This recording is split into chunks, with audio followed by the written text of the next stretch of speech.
Bab 21, minta jatah 18 plus jika ada yang menyambangi. Santri bisa menemui keluarganya dahulu. Dan saat ini Sifa mendapat banyak hadiah dari mertua dan orang tuanya.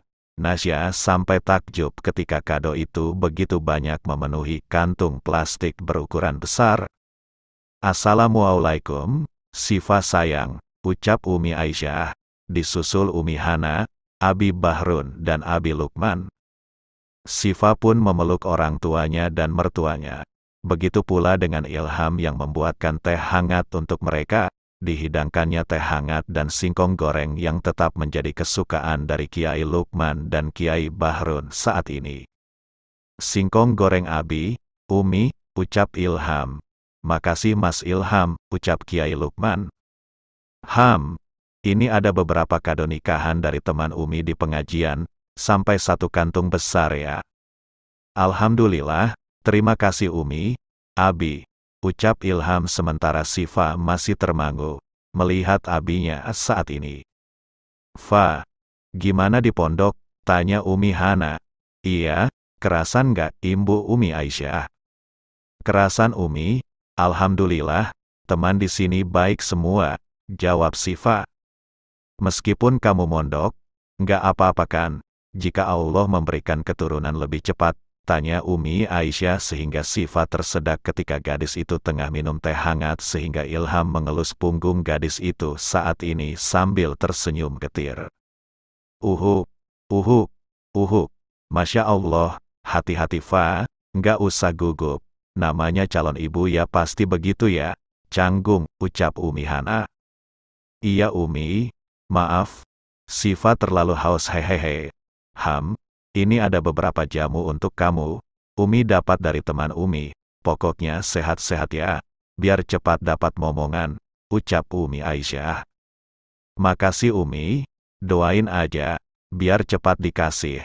Tapi kan Dek Sifa masih mondok, takutnya mengganggu masa mondoknya, ucap Ilham seraya menatap Sifa. Oh, apa benar begitu? Fa, tanya Abi Fajar, enggak kok. Sifa nggak apa-apa kalau dikasih cepat, pasti lucu punya anak, iya kan Mas? Iya Dek. Sifa menarik kedua sudut bibirnya. Dalam hati Ilham tersenyum penuh kemenangan, berasa lebaran saja. Semoga setelah ini gadis itu mau diajak main kuda-kudaan.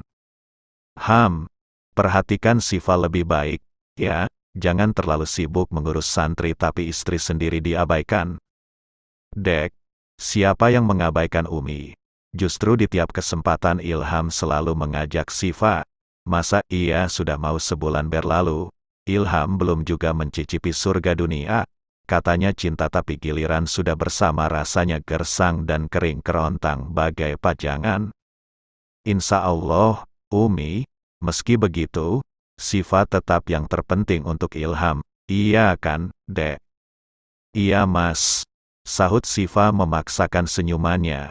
Duh, mesranya, ingat kita dulu ya, Mi, ucap Kiai Lukman seraya memegang jemari tangan Umi Hana. Pak Kiai bisa aja nih, imbu Kiai Bahrun seraya mengulas senyum pada Umi Aisyah. Setelah jamuan, Umi Hana dan Umi Aisyah mengajak Sifa membuka kadonya. Ada spray, kemudian, bantal dan terakhir ada baju haram berwarna putih. Ini apa? Tanya Umi Hana. Pakaian dalam ya Fa, tanya Umi Aisyah. Ini lingerie, Umi, jawab Sifa. Wah cocok ini Fa untukmu. Nanti malam dipakai ya. Pas juga malam Jumat ini ya. Sunnah Rasul jika dilakukan di malam Jumat pahalanya besar loh, Fa. Apalagi jika istri minta duluan. Hehe. Apa iya Umi? Tanya Sifa. Ham. Kok apa iya? Kan kamu udah merasakannya sama Ilham. Awalnya pasti nggak nyaman tapi lama-lama ketagihan deh hehe. Kelakar Umi Aisyah. Hehe, vulgar banget loh obrolan ini Umi. Tanpa kita kasih tahu, pasti Sifa sudah paham ya? Tanya Umi Hana. Paham hehe. Iya. Sementara Ilham mengajak Kiai Lukman mengobrol bersama Kiai Bahrun. Abinya seraya melihat lingkungan pondok, lingkungan yang asri dengan para santri yang sopan-sopan. Gimana Sifa? Mas Ilham, apa bikin masalah? Tanya Kiai Lukman. Sifa menimba ilmu dengan baik di sini, Abi. Meski sempat berselisih paham dengan temannya, tapi setelah itu langsung didamaikan kok. Belajar sabar ya Ham. Usia kalian kan terpaut 10 tahun, jadi harus bisa mengimbangi dan ngemong, nasihat Kiai Bahrun. Engge Abi, mari kita duduk di sana-sana, ajak Ilham kemudian mengajak kedua abinya itu mengobrol di depan masjid. Setelah mengobrol dan mengobati rasa rindu, tentunya para orang tua memutuskan untuk kembali ke kediamannya. Sifa dan Ilham pun mengantar mereka hingga ke pintu keluar pondok. Setelah berpelukan, maka kembali lagi masuk ke mobil dan berpamitan untuk pulang. Umi Hiks, tiba-tiba Sifa menangis di pelukan Ilham. Dek, kamu kenapa nangis? Tanya Ilham sehingga mengajak gadisnya menuju kejujukan, dan mendudukkannya ke ranjang, memberikan segelas air untuk gadisnya sehingga Sifa meminumnya. Udah hilang sedihnya, masih kangen ya sama Umi?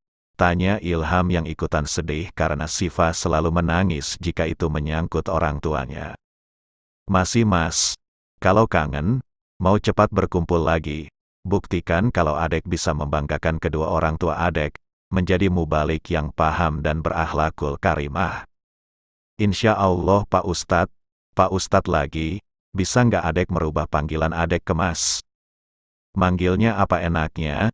Terserah, Mas, Abang, Sayang, Hubi, atau panggilan kesayangan adek.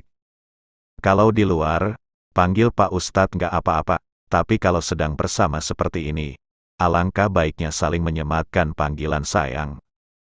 Oh gitu ya, Mas, iya sayang. Kemudian Sifa memberitahu soal lingeri di antara kado yang Sifa dapatkan tadi. Mas tahu ini apa? Tanya Sifa. Lingeri dek, apa ini nggak terlalu vulgar ya, Mas? Enggak lah, yang penting pakainya di hadapan saya. Gimana kalau malam nanti Mas? Apa? Kamu udah mau memberikannya sama saya? Tanya Ilham. Baiklah, malam nanti ya. Makasih ya, dek, Mas sayang banget sama adek. Aku juga sayang sama Mas. Tapi jadi ya dek, jangan ditunda lagi. Iya, tapi Mas pelan aja ya, yang lembut iya sayang. Makasih ya. Akhirnya penantian Mas terjawab sudah, padahal Mas hampir sakit lagi karena ini. Kok gitu, jadi sakit kemarin karena itu? Iya, Mas nahan, jadi pusing, makanya Mas legowo aja, mungkin Mas jelek, adek nyesel nikah sama Mas. Kok segitunya adek nggak mau diajak malam pertama? Jujur awalnya aku nikah sama Mas Ilham karena aku pikir Mas bisa memberikan aku kebebasan melakukan profesiku sebagai pembalap. Aku manfaatin ini. Tapi ternyata aku semakin jauh meninggalkan dunia balap. Makanya aku marah sama Mas. Kecewa juga. Jadi kamu cuma manfaatin saya, demi bisa tetap diizinkan untuk balapan.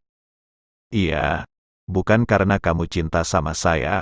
Bahkan sampai saat ini, Ilham nampak kecewa dengan pengakuan Sifa. Iya, sekarang, maksudnya berarti kamu mau melakukan itu atas dasar cinta, dan karena kamu nggak cinta sama saya, makanya kamu nggak mau melakukan itu sama saya. Iya, jadi mau kamu apa sekarang dek? Masa, hanya saya yang mencintai kamu? Pantas adek nggak mau diajak nyampur, karena ini masalahnya. Tapi itu semua hilang ketika Mas Ilham bisa bersabar kok. Aku jadi sadar, kalau Mas Ilham cinta sama aku dengan tulus, bukan karena nafsu semata. Lantas kamu, nggak cinta sama saya? Ilham meradang, ketika Sifa mengutarakan perasaannya. Namun tangan itu terangkat dan menangkup wajah tampan suaminya saat ini, terlihat kesedihan yang mendalam dari pupil mata itu. Aku cinta sama Mas. Aku cuma takut, aku sering mendengar ceritanya, tapi untuk melakukannya hanya untuk suamiku aja, Mas, hanya untuk Mas Ilham kesucianku akan aku berikan, untuk belalai Mas Ilham, ucap Sifa di sela kesedihan yang suaminya alami. Akhirnya pemuda itu menerbitkan senyumannya. Belalai, Apa sih belalai itu, Dek? Bisa jelaskan sama saya, enggak? Mas nih nakal deh, ucap Siva seraya mencubit pipi suaminya. Hehe, jadi bolehkan malam ini Mas minta hak Mas padamu? Boleh Mas. Makasih ya sayang, ya udah persiapan ngaji ya. Nanti malam langsung kejujukan setelah ngaji. Ya, jangan kecewain saya lagi. Ya, harap Ilham. Iya Mas, sore ini Siva pun kembali ke asrama putri. Terlebih dahulu menemui Dina dan Afia supaya bisa barengan untuk mengaji. Rasa gugup menyeruak meliputi perasaan Siva saat ini, bahagia dan rasa takut bercampur jadi satu. Ketika Ilham mengajar pun, seperti tak henti saling berpandangan. Usai mengaji, Siva hendak mengingatkan Ilham soal hukumannya yang hendak dites surat Al-Mulk. Mas, nggak jadi ngetes surat Al-Mulk. Aku sampai susah payah lo menghafal. Jadi adek udah hafal Al-Mulk. Coba adek lantunkan. Mas mau dengar, pinta Ilham. Nasya pun membaca Al-Mulk. Meski terbata-bata namun ternyata gadis itu bisa melantunkannya. Ilham sampai tak menyangka, jika Siva masih peduli melakukan hal ini di sela tingkahnya yang kadang seenaknya sendiri. Istri nakalnya Ustadz Ilham udah pintar ya sekarang, puji Ilham seraya mengelus pucuk kepala gadisnya. Istri nakal, nakal apanya sih, protes Siva. Istri cantiknya Ustadz Ilham deh kalau begitu hehe. Mas ralat takut nggak aku kasih jatah kan, cibir Siva. Kamu nih emang ngeselin ya, deh hehe, biarin. Ya udah yuk sayang, udah malam, tidur sama saya kan. Ilham masih meyakinkan, Siva takkan mengabaikannya lagi malam ini. Iya, tidur sama Mas kok malam ini, alhamdulillah. Yuk sayang, ajak Ilham. Iya Mas, kini keduanya tengah kejujukan bersama. Tarik napas dalam-dalam dan saling membersihkan tubuh. Ilham segera mengganti kaosnya dan mengenakan sarung tanpa dalaman. Rasanya semriwing sekali. Sedangkan Siva tengah berdiri di kaca, melihat baju haramnya saat ini. Oh my god, yakin nih pakai baju ini? Kenapa jadi gugup gini sih? Berasa jadi model panas yang baru keluar dari toilet dengan lingerie ini, hahaha. Sok amat kamu, Fa. Belum tempur udah panas dingin aja deh. Sementara menunggu Siva kenapa lama sekali sih? Ilham sebenarnya gugup juga karena ini pertama kalinya pemuda itu akan menjamah hutan belantara gadisnya. Memakai wewangian saja, menyalakan lilin aromaterapi yang sudah lama Ilham siapkan namun baru kali ini ia gunakan karena Siva baru mau melakukannya maka baru digunakan. Kemudian Siva pun keluar dengan lingerinya itu. Ilham sampai terkejut dan menelan selaiva kasar. Pikir Ilham akan ada step by step membuka sehelai demi sehelai pakaian yang Nasya kenakan tanpa ada yang menempel di tubuhnya. Nyatanya sepertinya gadis itu lebih siap daripada dirinya. Masya Allah, fiuh, perasaan Ilham bergemuruh ketika gadisnya menampakkan tubuh moleknya dengan hanya ditutupi oleh lingerie. Sini dek, iya. Siva tiba-tiba menampakkan sikap barbarnya. Memeluk tubuh Ilham dengan erat. Gegas gadis itu melucuti kaos yang Ilham kenakan hingga akhirnya tampaklah dada bidang dengan tubuh proporsional di hadapannya. Mas kira kita akan melakukan pelan-pelan seperti keinginan adek? Ilham takjub ketika Siva menduduki perut berkotak 6 miliknya saat ini. Napasnya terengah karena sikap gila gadisnya saat ini yang membuka kaosnya begitu saja.